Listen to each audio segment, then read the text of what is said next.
So good to be with you guys. 41 years in America, yes. 41 years I've been here, yes. And comedy has changed. There's no malice in the joke. It's funny, it's okay. My neighbor Tony, African American, 20 years next to his house, the best neighbor you could ever ask for. I know he loves me. So the other day, BC, before coronavirus, I went to Tony. I'm like, hey Tony, can I borrow one of those Phillips screwdrivers? You know, he's like, what are you making a bomb again? I'm not offended. Why? He loves me. It's a joke. I'm not offended. I'm like, you'll be the first to find out. In 10, 9, 8.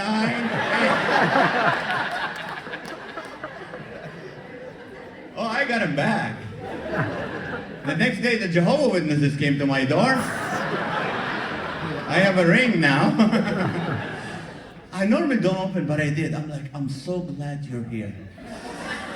My neighbor Tony was asking me, he wanted some faith in his life. Is that how you say faith? Yeah, yes. And you know what? He's hard of hearing, and he just pulled in. Don't give up on Tony. He needs you.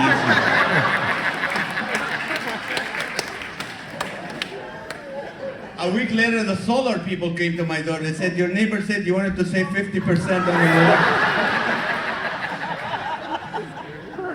If there's no malice in the joke, it's funny, people. But, you know, 41 years in America, I've been watching you people. You guys are the nicest people in the world. I know you are nice. But if someone cuts in line in front of you, you kill him. Americans, you love your space. You love your space. Whenever someone calls you, you know how excuse me, I need my space, I need my space. So now we have a problem with this woman with the big eyelashes. Have you seen them? How long do they make them? Man, every time they blink, they tickle you. Can you back him off a little bit? Now, if you want to have eyelashes, have it. Start it, GoFundMe. I'm serious, you're giving money to GoFundMe. You know, you see a woman with no hair, oh, we give money, we don't care. You know, a dog with no hair, oh, Pooch, let me adopt you. A cat with no hair, that's a demon.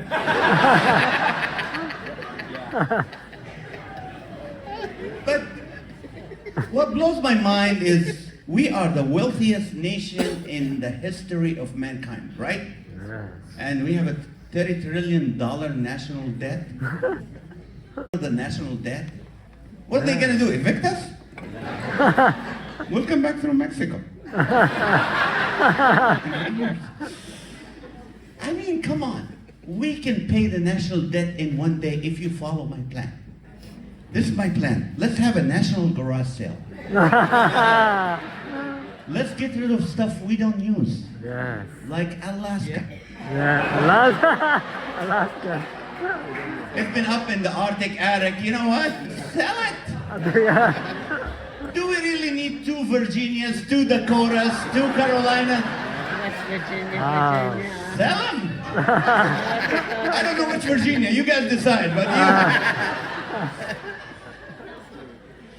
you know, it's just, you know, San Francisco. You can have it, man. I'll help you move it. Just take it. But I love, you know, Americans, you guys care for people. You love everyone for 2 weeks. It is. First week, oh, you have a war in your country. I'm so sorry. How can I pray for you? Second week, oh, what can I do to help? Can I send money? Can I help? Can I do anything? What can I do? Third week, are you guys still fighting there? I have things to do. But what makes America great is, you know what? It doesn't matter who you are. You can be a judge, you can be a police chief. Once you leave your job, you're equal to everybody else. I love that. When I first moved to California, I was working at Subway. So I was going to work and I ran a yellow light. It was yellow, I know yellow, I work at Subway. But they gave me a ticket for a red light. So I was gonna pay it. Then my friend who lived in the country a day longer they know everything. He's like, don't pay it, go fight it. Like, what? He goes, yeah, go tell the judge, it was yellow. I'm like, you can do that? He goes, this is America, man. You can do anything. Next day, shorts, t-shirt, I walk into the courthouse in Covina, California. The judge is on his bench. I walk to his bench. I'm like, excuse me, sir. Oh, he was mad. He's like, back off from my bench right now. And you refer to me as your honor, okay? I said, yes, your honor. He goes, it was red, go pay it and pay the court fees.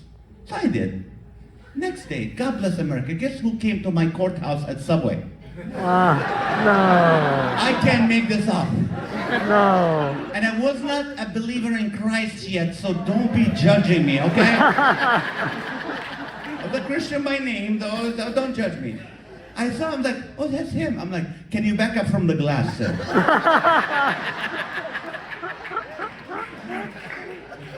And it's Mr. Subway. What would you like? He goes, a foot-long tuna, white bread. I go, what kind of cheese? I have jack cheese, American cheese, provolone. He goes, like what? We can make a quick decision? Do we need a jury for that one? He goes, I like jack cheese, I want lettuce, tomato. Do you have some of those pepperoncinis, the yellow peppers? I go, yeah. So I put some red peppers in there. He goes, that's not yellow. I go, yes, it is.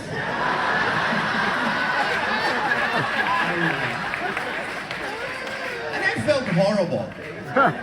So when he came to pay, I say, hey, it's on me. He goes, why? I said, so next time I'm in your court, you don't bite the hand that feeds you.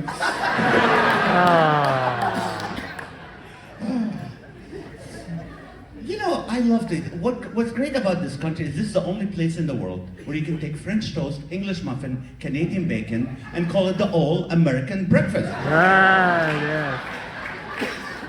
Now, I love it. Do we have any vegetarians here? I know we have some vegetarians. No, it's okay. I'm not making fun of you. Just let me know who you are. Where are you?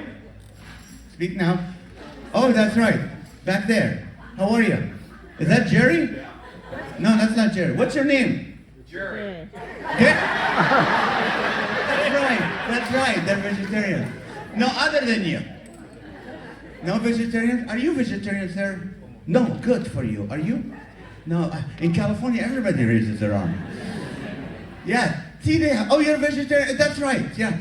See, there's vegetarians who can eat, drink milk and eat cheese and all that and eggs. That's fine. Then there's vegans. And vegans will nothing animalistic.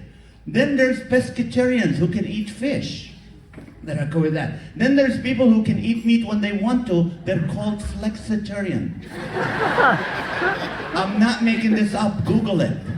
They exist.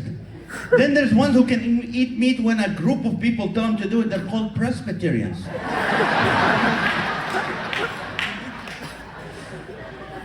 See, I'm a carnivore. Where's my carnivores? Yeah. I love American steak, people. American steak, the best. It's not my fault. I'm from California, never my fault. It was my mom's fault. When I was little, my pacifier was a drumstick. But when I came to Toledo, Ohio, University of Toledo, Ohio, first week I'm there, I run to the restaurant across the street. I'm like, excuse me, sir, I want some American steak. And the waiter goes, what kind? I go, the neck, the back, the leg. Any part of the cow will do. He goes, you want sirloin, you want London roll, you want shanks, you want T-bone. Why do they have all these names for the cow part? Does she know that? Have you ever seen a cow walk by and go, oh, I fell and hurt my tri-tip.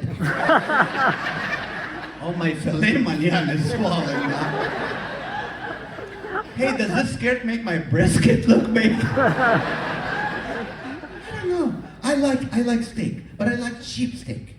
Not cheap steak like he's a cheap steak. I like my steakhouse is Applebee's. I'm sorry, I like that. Well, the other day, BC, a wealthy friend of mine, a fan, he said, I would like to take you and your wife to Mastro's Steakhouse in Beverly Hills, Rodeo Drive. Anybody, do you guys have Mastro's here? No. No? You need one. You guys are rich Virginians. Not the last 20 days, but we're praying for you guys for that. I'm serious. We're praying for you guys. That's wrong. And every time you guys have a furlough, they invite me to come here. I'm serious. Every time there's a furlough, I'm here doing performance. And they go, why do you, every time you come here to a furlough? It's like, I started it. Like if you call 911 and the EMTs come to your house and go, why are you here? Because you called me. That's why you called me. I didn't want to. But anyway, so what happened is I completely blanked out because I have ADD. So what was I talking about? I completely. The steak. I don't eat steak. No. So anyway, so we were invited to Masters. There's a very fancy restaurant. I don't like these bougie places, but we went. So we're sitting there, and the waitress comes in. She goes, the special today is a Kobe beef imported this morning from Japan. Oh, and my friend, Nazareth, you gotta try the Kobe beef. I'm like, hey, I'm a Lakers fan. Anything with Kobe's name on it, sign me up. I didn't know Kobe beef. And then she looks at my friend. She goes, do you have any instructions for the chef? They don't do that at Applebee's. Unless there's a hair or a bug in your steak, you know what I mean? But my friend was ready. He's like, can you make sure they massage the meat before adding the spices? I'm like, She looks at me, I got nervous. I'm like, can you make sure he washes his hands and not stand on the stick?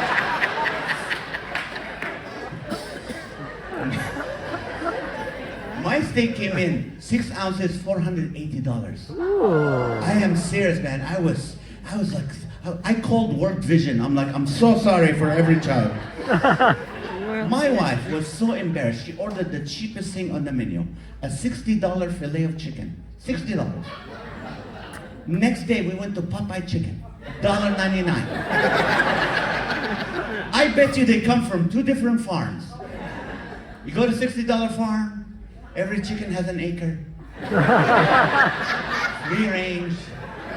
They're wearing pumps. The feathers blow dry. The beak is Botox. You go to $1.99 farm, every chicken is missing a wing. And they're wearing ankle bracelets. And there's no, we need a Walmart in this school, man.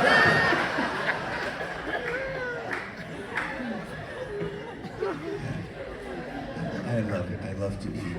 My wife, she's 5'1", 110, 120 pounds. She's always on a diet. I don't know why. But when your wife is on a diet, you have to join her or else you're not gonna eat.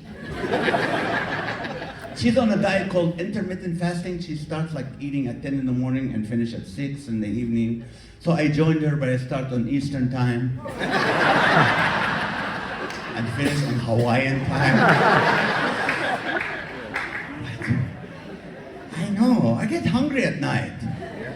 I start my morning like, today, I'm not eating carbs, I'm not eating sugar. By night, I open the fridge and go, I'm too hard on myself. So I opened the fridge and there was just Costco salad. But, so one time I opened it and there was leftover cheesecake from the Cheesecake Factory. That's temptation. I don't need that kind of temptation. I said, I'm not gonna eat it. If I eat it tomorrow, I'm gonna weigh myself, I'm gonna look horrible. No, I'm not gonna eat it. I don't need it. But then it's my house. I need to know what kind of cheesecake it is. So I opened the fridge again. I kid you not, the cheesecake winked at me. You know you like me. I said, no. That's why I want to encourage you. If you read the Bible, don't just read it, memorize Bible verses. Because when you're tempted, the right verse will hit you and help you, and it did. I opened the fridge again, and the verse came to me, do not worry about tomorrow.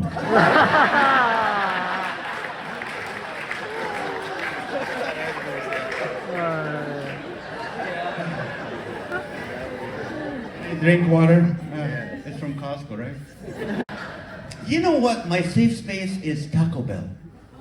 I love Taco Bell. Why? Because I'm always like, when I'm done, that's the only thing open. And I love, I don't have to think. Okay, I know I'm going to Taco Bell after the show. Well, the other day I was going to Taco Bell, and in the parking lot there was Maria's taco truck. Now I have a dilemma. I have to make a choice.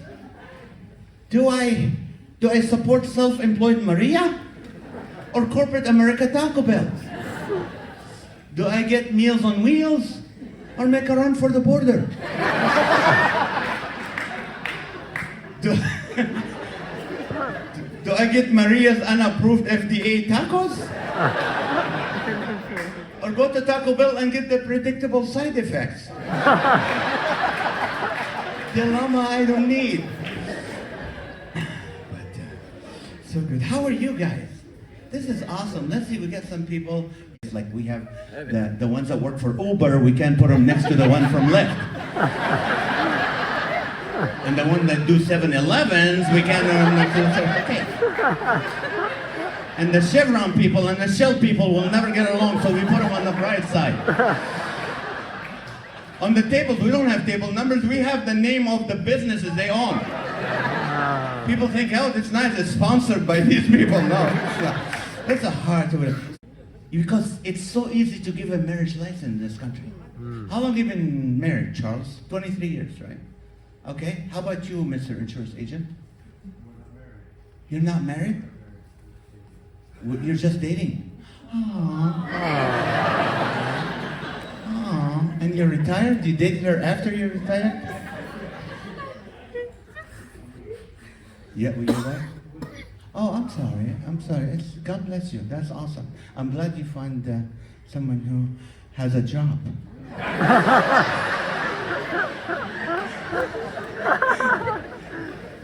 I'm not that mean in real life. Sorry, I'm just kidding. How are you? Don't fall asleep on me, brother. What is your name? Hi, Dwayne. How are you?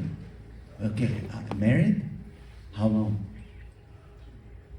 Then you go get the marriage booklet and memorize all the signs. Like, stop. No. Mother-in-law crossing. Proceed with care. No, not you. You're awesome. I love you.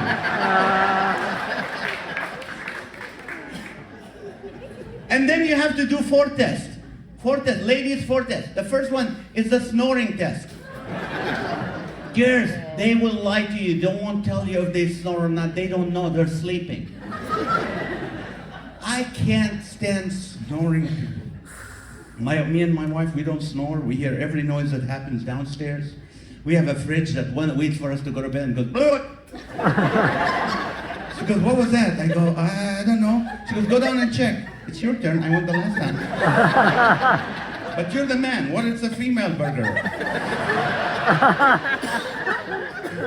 The only time, true story, the only time I could handle someone snoring is we used to do a prison fellowship with Chuck Colson, and we were going to Rikers Island, the dangerous jail, and they team you up 2 people to a room. And my roommate in that room was the head of the Latin gangs of New York. He just became a Christian, and now he wants to go and tell the inmates about Jesus. So he was sleeping, 3 in the morning, snoring so loud, and I'm like, "Sleep, little baby, don't you cry." I don't want him to wake up and kill me, you know what I mean? The guy's still fresh, you know. I don't know. But snoring test. Number 2, the hearing test. Ladies, once you marry him, he can't hear you anymore. It's replaced with uh-huh.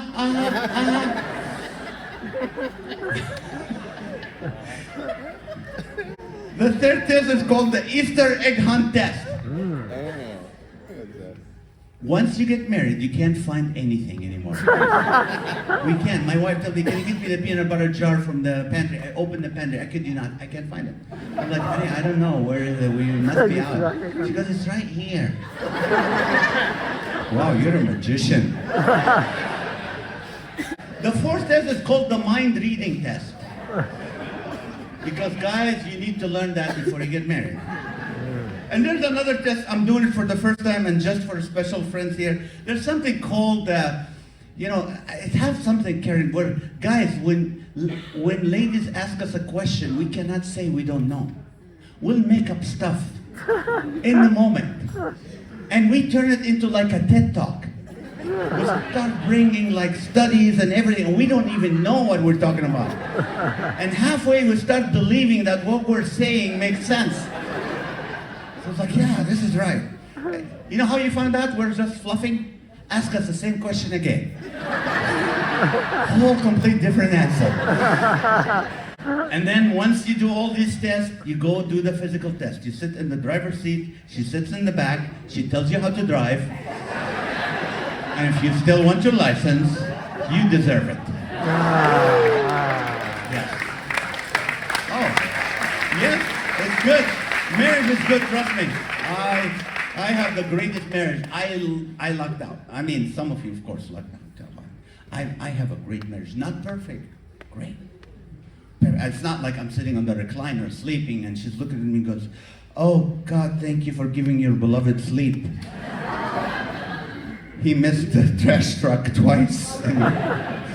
And I don't look at the American Express bill and say, "Thank you, Lord, for my wife at the mall walks by faith, not by sight." But newly married man, Dwayne, is it? Dwayne. Is Mr. Ransom here, Willie Ransom, is he here? Oh, here you are, Mr. Our flight attendant yesterday, we were flying here, and just a nice, kind man. I said, "Are you working tomorrow?" He goes, "No." I said, "Would you like to be my guest? Thank you for coming. American Airlines."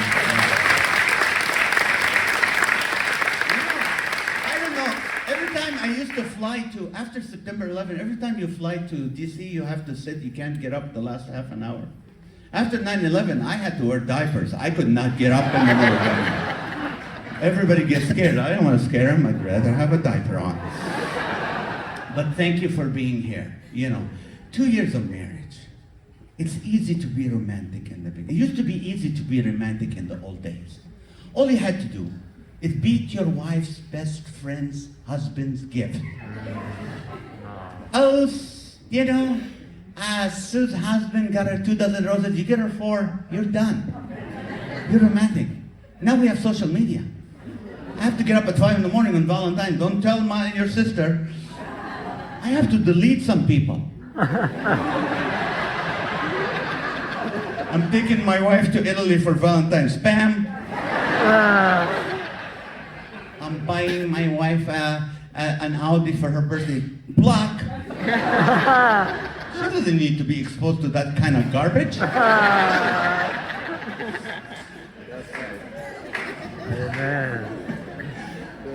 Amen. I just love it. I love being married. But I'll tell you what. When you get married, please, David, do disclaimers like real estate agents. Let your wife tell her everything. Don't wait 10 years and go, "Oh, I forgot to tell you, I had kids." Like real estate. Before you get married, you look at her. I said, "Listen, before I marry you, I want you to know I'm a little fixer-upper, but I have a great foundation." Well, when I was little, I used to be a bedwetter, but now all the plumbing works. Well, maybe I don't have much up in the attic, but I'm in a great school district. Well, maybe my backyard square footage is larger than the rest of the neighborhood, but I'm willing to downsize. And then when you say "I do," get Verizon Wireless to write the marriage contract. Because you can never get out of it.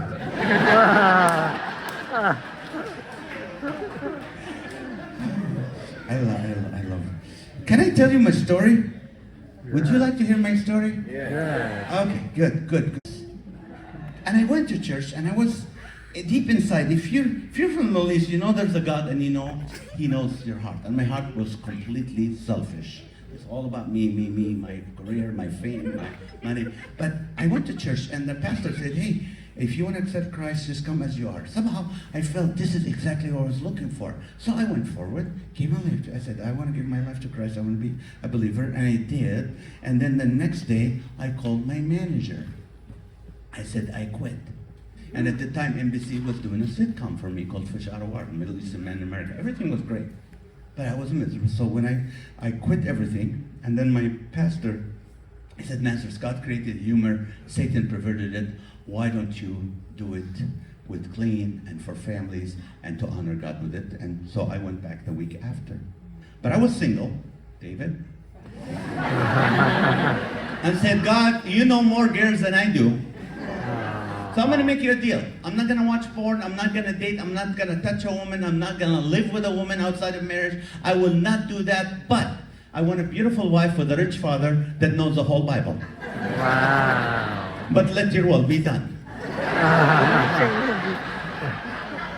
And I waited. And the first year came this evil day called Valentine's Day. If you're single and you don't have anybody, everybody else is in love except you. I said, you know what, Lord? She doesn't have to have a rich father. You'll take care of us. Beautiful. And the New Testament is fine with me. The next year I started losing hair. It's painful on a man. It's painful. I said, Lord, she doesn't have to be beautiful. Just okay. And the book of John is fine with me. Another year I started gaining weight. And guys, we gain it right here. When you start erasing your phone messages without touching it,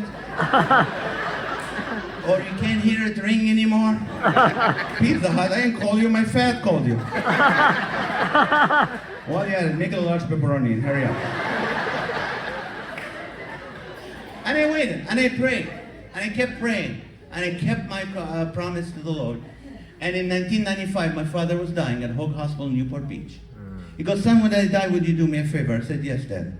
He said, would you go to the Gaza Strip for me? That's where me and your mom are from, and our family. And yes, there's Christians there. And yes, you know, you need to pray for them, you know. It's not what you're in there's Christians there, and they're dying, and there's other, everybody is equal when they die. Doesn't matter, we pray for them. So they said, I didn't know there were Christians there. I didn't know. At the time, I didn't know. He said, I want you to go there for me. So when he went to be with the Lord, I flew in, to Tel Aviv. I drove to the Gaza Strip. The first night, I'm sitting with my cousin, this young lady's late husband, and he goes, Nazareth, I'm getting ready to be married, and you want to be my best man? And so I said, yeah, sure. And he was showing me her picture, his fiance. And so I said, okay. And then we went, the first night I got to the Gaza Strip, I went to dinner with him, his fiance, and her sister. And we're standing there, we're sitting there, and he looks at me, he goes, you look happy. Why are you happy? You're in Gaza, man. I go, Jesus changed my life. He gave me a reason to live. He gave me hope. I used to be like an old car that keeps breaking down. Now that I'm a Christian, I'm that same old car, but I'm married to a mechanic, and I have AAA. And he goes, girls, he's one of those Christians, serious Christians. And her sister said, me too. And I said, would you like to marry me? Actually, I went to her sister. I said, ask her. Is she seeing anybody? She goes, she only wants to marry a believer. And we don't have any in this town. So I asked her, and she said, let me pray and fast, because I've been praying for a believer too for 3 years. Let me pray and fast, and I'll get back to you in 3 days. And 3 days later, she came back, she goes, I'm starving, let's do it. Her mom is here, and she can attest to that. Yeah, God answers prayers, people.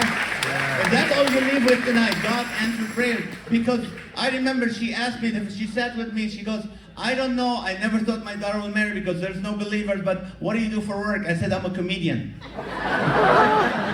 She goes, how are you going to take care of her? She's like, you're like a clown, right? I said, no. And she goes, what if they don't laugh? What are you going to do? I didn't think about that, but anyway. So we got engaged. Within 5 days, we got engaged. I came back to the U.S. A year later, I went back. We got married. Our wedding was different, like 600 people. I didn't know any of them. And at the end of the wedding, they all line up in one line and give the bride jewelry, mostly gold. That's a culture. Yeah. By the time they were done, my bride looked like Snoop Dogg. She had gold chains, gold watches, gold rings. I spent 3 weeks after the wedding in LA. Hey, you want to buy a gold watch? It's not stolen, I just want a toaster, okay? I love my wife. 29 years, it's just praise God. Praise God for marriage, and I found out that we only say mean stuff to the ones we love the most. Have you noticed that? We only say mean stuff to the ones we love the most. We don't say it to a stranger. And I know sometimes when you say something mean to someone you love, and you don't mean it, I'm going to help you tonight, and this is worth you coming here tonight. This is what you do. Of course, if you don't mean it. You act like a police chief at a press conference following a crime. They're going to come to you. Why did you say that? Well, first of all, I want to thank you for your swift response to my comment. It is too early for me to determine the motive of why I said what I said. But I will meet with myself in the morning and try to find out why I said that. Until then, I don't have any answers. But rest assured, once I find out, you'll be the first to know. So for now, I'm not taking any more questions. Thank you.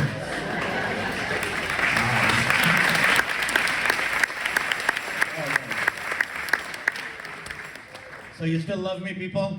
Yeah. Good. Let me open up. My biggest fear is getting older. I don't want to get old. I don't want to get old. I don't want to get old.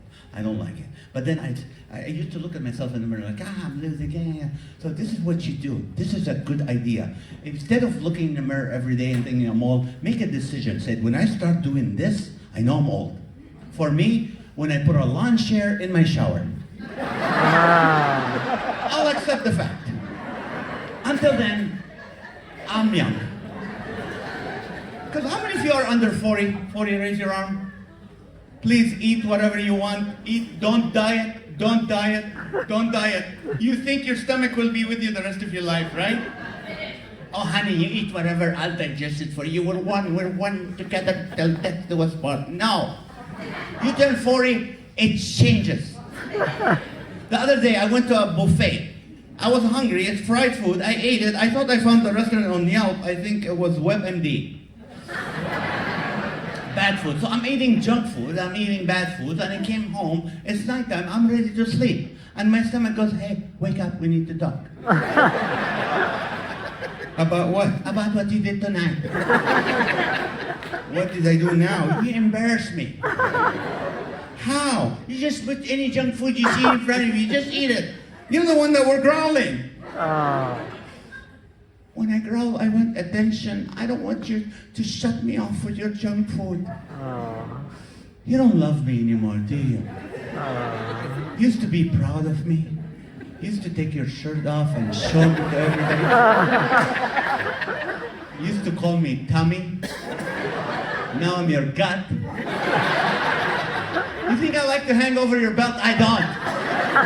It pokes me, but I do it. You know why? Because I trusted you. Do I look fat in your shirts? I do. And we were going to go to the gym, and we never went to the gym.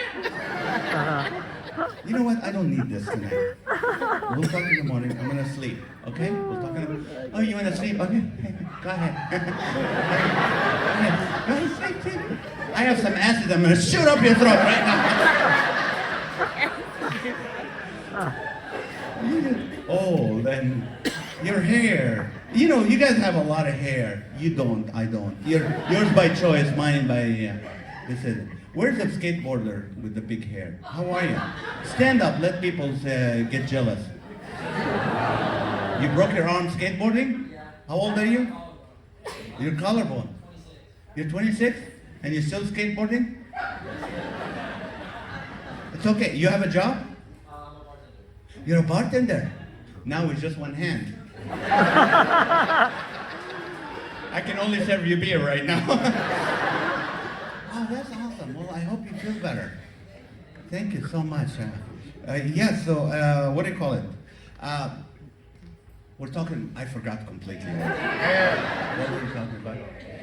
The hair. Yeah, I don't have any left. But it's okay. Hair is not for your looks. That's what you think. It's for the protection of your body. When you're young, your hair is ready to help you. It's windy. I got you. I got the If you get scared, it stands out.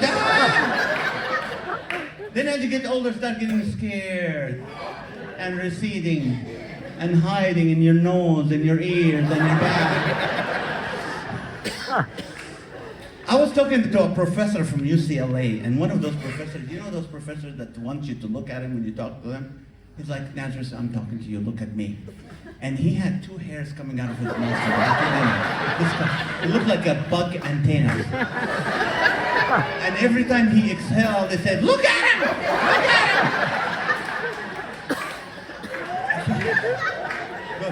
him! Nazareth, you need some Adderall.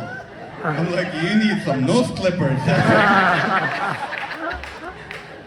But we live in DC. You guys live in DC. Pharma companies, the medication.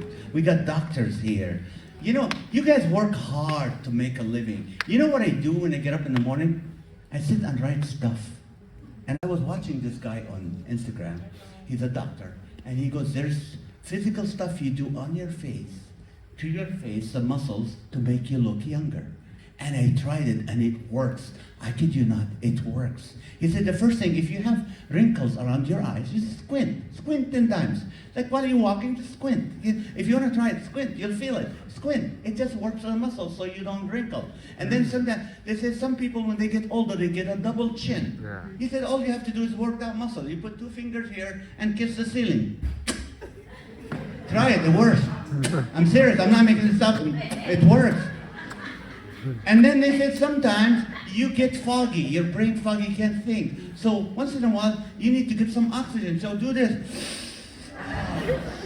10 times, and your brain will get fresh and you'll think better. And also he said, sometimes as you get older, your face becomes saggy from here. So all you have to do once in a while, do this.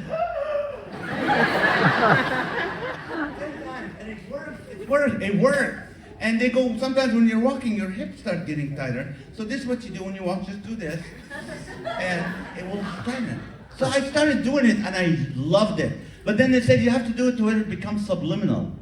Like you're not thinking about it. That's when I stopped. Can you imagine a cop pulls me over? And he goes, you were going 80 on a 50. I go, he goes, have you been drinking? I go, no. He goes, can you get out of the car? I go, sure, I can get out of the car. He goes, walk the line. Of course I can walk the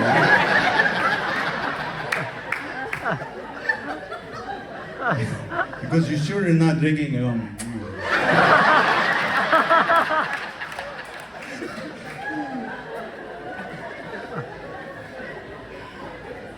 It's so nice to walk again because 2 months ago I had a hip replacement. I'll tell you why. When I was 17, I used to water ski, and then I wanted to walk on water like Jesus. I couldn't do it still, so I had a boat pull me at 35 miles an hour. The guy didn't know I was behind him, so I fell and I injured my hip. So for 30-some years I walked with a hurt. I was pain in my hip.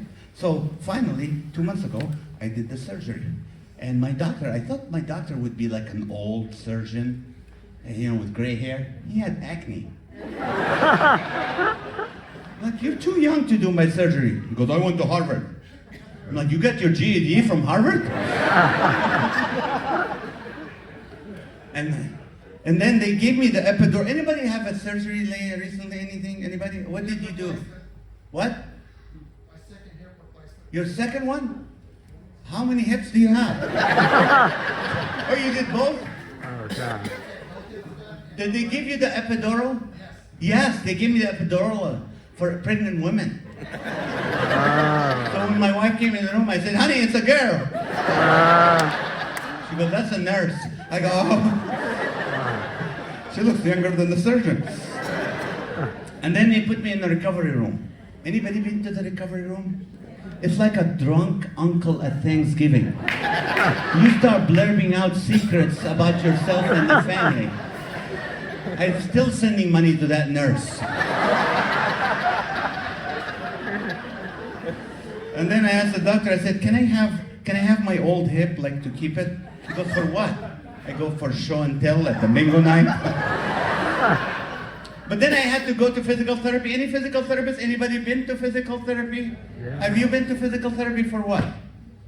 For your hip, yeah. You know, if you go to a physical therapist place, if you young people, you've been to physical therapy, it looks like a daycare for adults.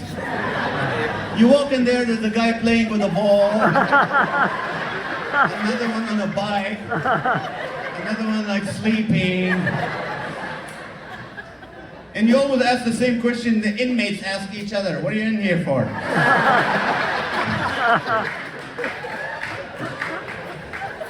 And then my physical therapist, I call her Auntie Annie, because she always twists me like a pretzel. I'm like, what do you practice? In medical school, what do you practice on jellyfish? I have bones. But the worst embarrassing thing, when my wife comes, because I couldn't drive, it's my right one, my wife comes to pick me up and she goes right away to the physical therapist. How did he do today? Well, he took one step. He cried in the beginning. So we had him stand against the wall with one leg up. But tomorrow he'll do better. This is good. It's good. I am married. I have 3 children. My son John, 27. My daughter's in law school. And it's so hard when because my daughter went to Belmont Law School for 2nd year. And it's hard when your daughter, any fathers with daughters? That's the hardest part, is when your daughter's in a different state, you can't reach her. You can, like in California, I can get to her anytime. But she's in Nashville. So I gave her the warning. I'm like, come here, honey. Daddy's not gonna be around. So first thing, this is what you need to do, okay? Here's a taser. Here's a pepper spray. And this baseball bat. I don't care, get a bigger bag, okay? When you're driving in an Uber, keep the door open a little bit, okay? If you're driving and someone is following you in a car, get to the airport and fly home. I'll take care of it. When you go to the gym, don't put those those leotards and wear a burqa. For Middle Eastern, don't shave, nothing. Just once you graduate, you'll clean up and get married.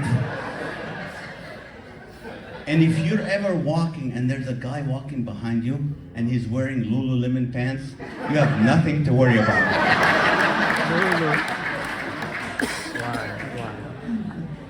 This is fun. My mom lives with us. I love my mom. My mom is 90 years old and she's 4'8", and she doesn't believe in technology, so she doesn't have a phone. And she wants me to take her to Macy's all the time. So she doesn't want my wife to do it. She wants me to take her to Macy's. So I take her to Macy's, and I lose her. And the only way I can find her is get on the escalator 20 times, saying, and it keeps going fast. I have to go back. And it's like, Mom. People, did you lose your mom, young man? But my mother, I don't know if your mother's like that. My mother can talk anybody out of doing anything. Anything. When we were young, I'm like, Mom, I'm going to go play outside. No, you can't go play outside.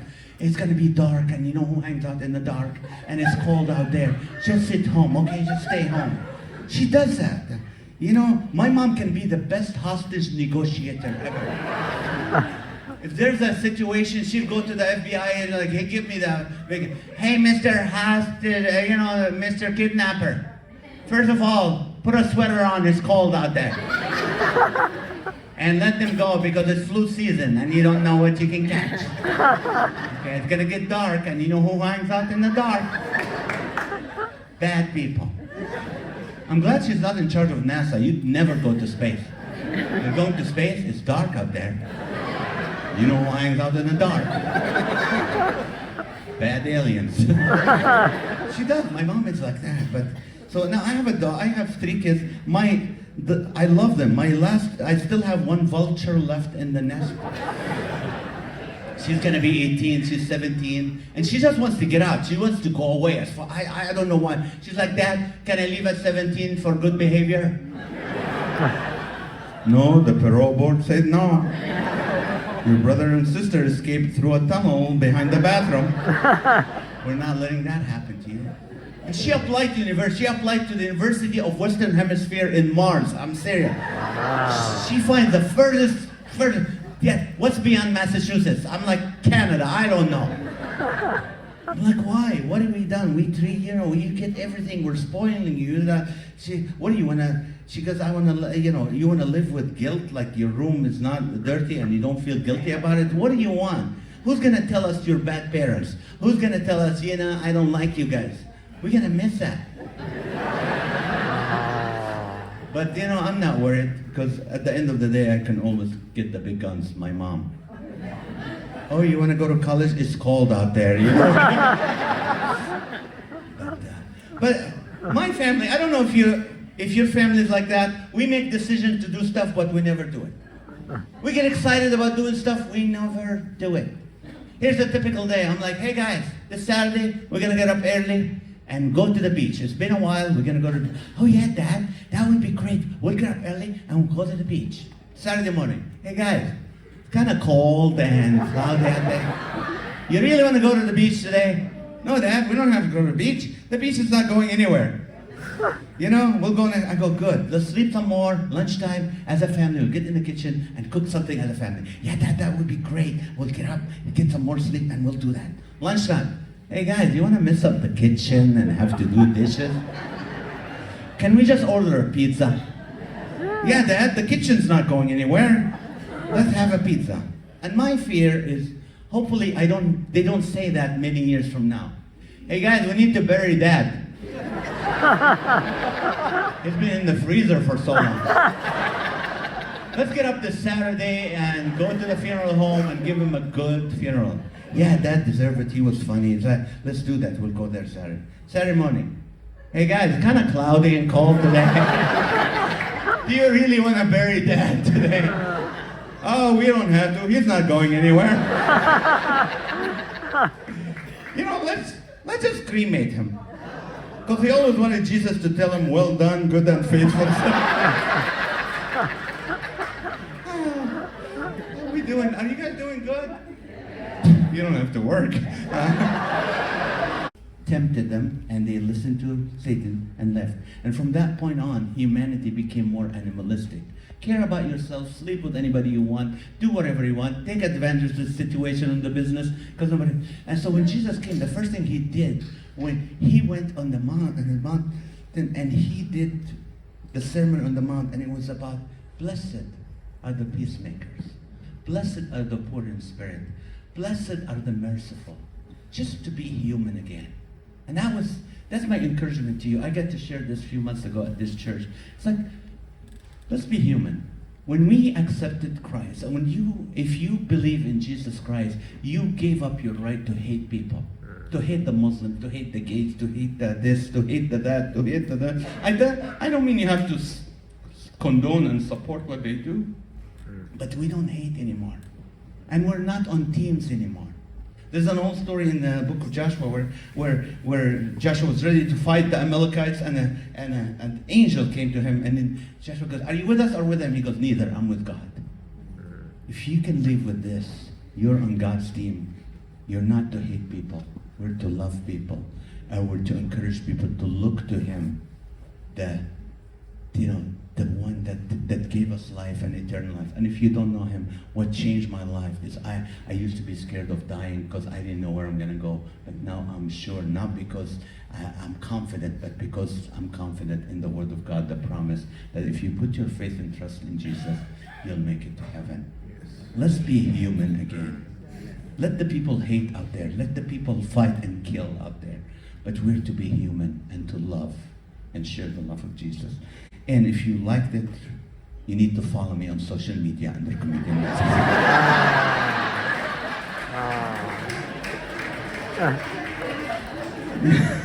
No, really. Last time I was here, I did 4 services, hundreds of people. 3 people followed me on social media. I'm under Comedian Nazareth. That's all you have to do is just follow me on Instagram, Facebook, and stuff. But before I close, I want to say thank you to WGTS 91.9 and Jerry and his team. These people do a great job. Thank you, guys. Thank you. They told me there's furlough. You're not going to get the same number of people. I said, I don't care. I hope there's federal people here that laugh tonight, and I want you to know we pray for you. It's hard. Some of us can't imagine you live for a month or 2 without a salary. That's hard. That's very hard. So my prayer to you, and if you thought in any way we were making light of it, I'm not, because I'm a self-employed and I get paid show to show. So I know exactly what's going on. Okay, enough of that. I want to pray for the ladies here. a room for my road manager. And I said, hey, I have an extra bed. He's older. He's like, no, we can't. I was like, hey, he's sleeping. I'm sleeping. I wake up to hear someone cutting a tree. And eating Doritos at the same time. It's like...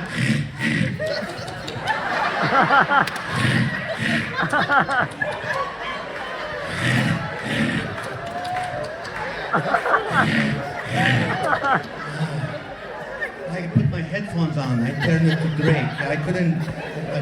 it didn't help. It was like...